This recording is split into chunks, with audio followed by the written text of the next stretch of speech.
Hey, good morning, my Facebook, YouTube, LinkedIn, and my other friends on Instagram, everywhere. I hope you guys are all doing well as we all fight against the coronavirus, taking the lives of a lot of people. This morning I was watching the news and they said 55,000 Americans now lost their lives. This is a very scary situation. We all need to check on one another, especially so our old people, our neighbors and other people, because it's a time we got to show our appreciation for life, right? Today I want to talk to you about something that has been going on in China, where Africans have been mistreated, some of them evicted from their homes and what have you.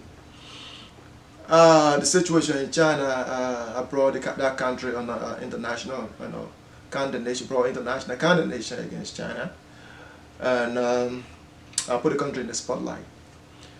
But today, I just want to tell you that the situation that happened in China is just the tip of the iceberg. Africans all over the world, Brazil, America, Europe, China, India, Russia, Africans are being discriminated or treated like less of a human being. We all know about the famous case in the United States of America, the Dred Scott case, where the Chief Justice of the United States of America, in his ruling in that case in the 1857, 1858, said that black man has no right that a white man should abide by. The point I want to make here today is black people have been mistreated all over the world. And the thing we got to realize is black man is not being mistreated because of his color. No. African have been mistreated because of this color, not because we are black. Nobody should tell you that that's the reason, but because of poverty. Why do I say that? If the images that continue to come out of Africa are those of poverty, war, diseases, rebel activities in the Democratic Republic of Congo, Ebola, in Liberia, continual fighting in South Sudan, starvation, lack of constant power supply in most sub-Saharan countries, lack of better road network, a-run healthcare system, lack of power-borne water. Then, if these images continue to be displayed on people's television across the world, then the only thing they're going to associate Africans with is that of poverty.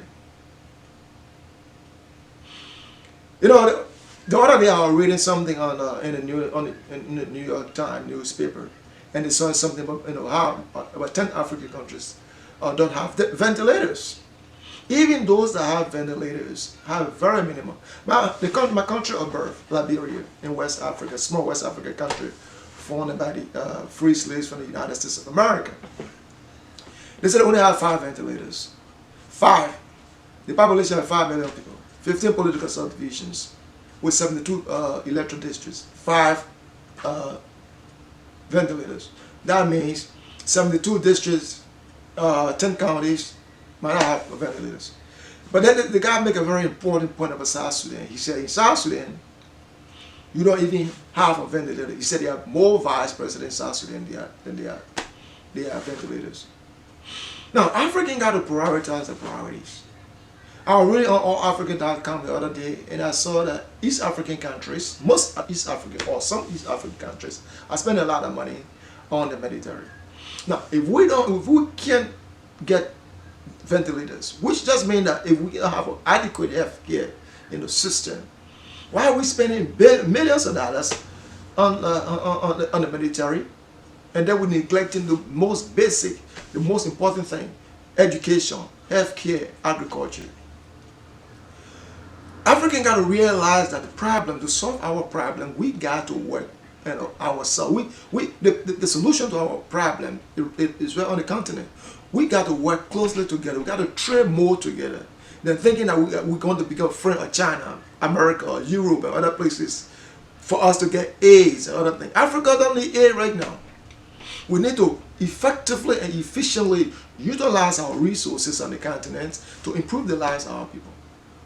Why do we spend millions of dollars on military when our schools are ill funded? Why are we not spending money on research and development? Why are we not spending money to improve our healthcare system so our people don't come to the United States or Europe for medical care? Why are we equipping our universities so our kids stay on the continent, learn, contribute their quota meaningfully to the development of Africa? Then they all want to cross the Mediterranean Sea to go into Europe because they want to see greener pasture. Why are we not creating jobs for our young people so that they can be independent instead of being used as political, instrument to elect people to power who don't even make any meaningful difference? Like I was saying the other day to one of my friends, I said in the United States of America, young people don't vote. Voting is all people think. I work as a poor worker in the state of Delaware. And I can tell you this, yes, some young people vote, don't get me wrong. But most of the people that voted that day were old people in the 40s and 50s. In the United States, voting is old people thing because in the United States, young people don't have to vote before they get jobs. They get jobs, they make the decision as to what they want to do.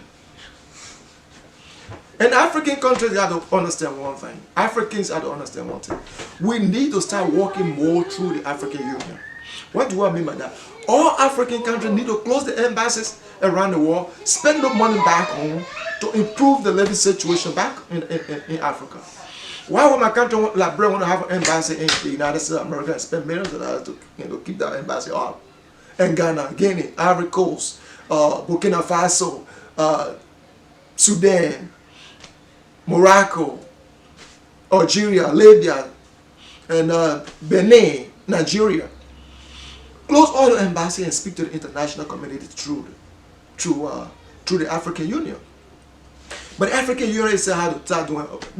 They're doing a very good job. If you read the African Union, go on the African Union website, especially so when you read Agenda 2063, where African Union wants to take the continent, you'll see that they have a lot of good things that they are doing.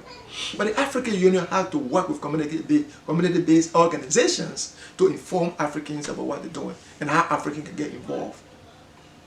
So, if the images that are coming out of Africa are those of employment opportunity, good road network, kids and people are welfare, good governance system, not government that suppresses the people, squander resources and use it for their own benefit. If those images continue to come out of Africa, the African all across the world know they have place and a hope and vision, then African will stop being mistreated. So it's good for us to feel frustrated about the situation in China, but we need to find a permanent solution to our problem. And the solution to our problem is to improve the lives of Africans. The images that be coming out of Africa should be out of poverty. Not war, but out of peace. Not hunger, but people who are well-fed. Not suppression, but people who are happy. Not slums, but people who are living in good housing facility. Not lack of power, but places that are well like that 24 hours around the clock. If those images continue to come out of Africa, you'll see that nobody will be disrespecting Africans. My call to action for Africans is, we should not be complaining, especially the diaspora Africans. We should start coming together and see how we can invest in Africa. We should start coming together and putting pressure on our leaders. Let's call African leaders and tell them, say, work through the African Union, work more through the African Union, so that we can improve the lives of our people. Professor George Aite is a distinguished African economist, Ghanaian economist at American University in Washington, D.C. He talked about the enormous amount of resources the African country has. But then he expressed his frustration about how African countries continue to feed the people by not utilizing the resources for the benefit of the people. Now we can't continue to say, we're blaming other people for our problem. And our problem is not because we are black. Divorce that from your mind. It's not because we are black. It's because of poverty. That's what they saw in the diaspora, the United States and other places. We get our own food to eat. We don't care about a white man. Racism is just thing to distract you. Say, you are racist, they're black because a black man is doing this. Don't think about that. It's not because, if you allow yourself to be humiliated because of your color, then that's it. But I don't think it's because of our color. It's because of poverty. Because of the images that are coming out of Africa. People just look at poverty, wars, kids are, malnourished, diseases, flies, And people living in darkness, but they got a lot of oil, like in Nigeria. People living in slums all across the continent. Our cities are not able to take out trash. The trash is consuming or taking over the whole city. Unless we can change those things around and provide employment opportunity for our people, improve our living standard, which of course is in our grasp to do. We can do that. We are capable of doing that. That's why I was looking at something on YouTube the other day, and the guys from the UK, they were talking about Pan-Africanism, whether it's still important. And another guy make a point that his family is originally from Jamaica. And he said there is nothing stopping Africans or black people from doing what they're supposed to be doing. What's stopping us? Why all of us in the United States or in the West can't start coming together and say, okay, we want to establish an African bank. Now we all contribute $50 to that bank, and that money could be used for investment opportunity on the continent of Africa. We need to now start thinking differently. And African countries start prioritizing their priority. Instead of spending a lot of money on the military, spend money on agriculture, healthcare, research and development, and education. That's what we need to start doing.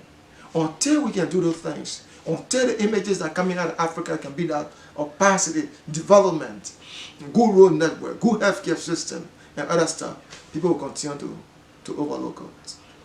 Thank you very much for watching, man. Look, click like, man, and subscribe to my channel. I'll try to do this every week. Have a good day, brothers and sisters. Stay safe.